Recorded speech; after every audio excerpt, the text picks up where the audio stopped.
ప్రజాక్షేమాన్ని ఆకాంక్షిస్తూ deputy CM Pawan Kalyan గారు సూర్యారాధన ఆచరిస్తున్నారు.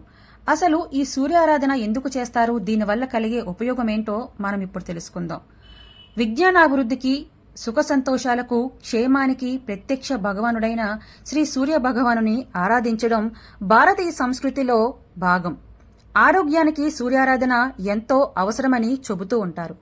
ఆరోగ్యం భాస్కరిదిచేత్ అనే స్తుతిని ఆయుర్వేద నిపుణులు ప్రస్తావిస్తారు.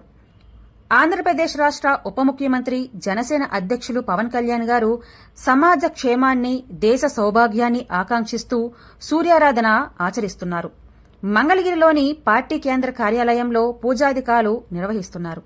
పవన్ కళ్యాణ్ గారు ప్రస్తుతం వారాహి ఏకదశ దిన దీక్షలో ఉన్నారు. దీక్షాబద్దులైన పవన్ కళ్యాణ్ గారు ఆదిత్య యంత్రమెదుట ఆసీనులై వేద పండితులు మంత్రోచ్చరణల నడుమ ప్రత్యక్ష భగవానుని ఆరాధించారు. జూలై 7వ తేదీ ఆదివారం రోజున సూర్యారాధనతో పనులకు శ్రీకారం చుట్టనున్నారు పవన్ కళ్యాణ్ గారు.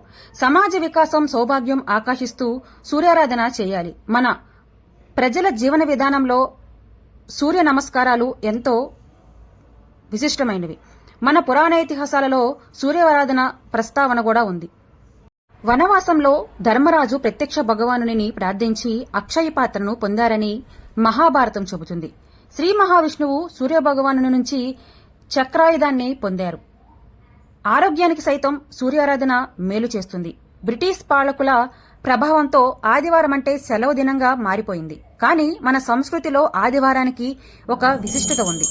రవివారం అని పిలిచే ఆ రోజు సూర్యుని ఆరాధించి పనులకు శ్రీకారం చుట్టేవారు. అందుకే ఆదివారాన్ని కృషివారం అని కూడా అనవచ్చు.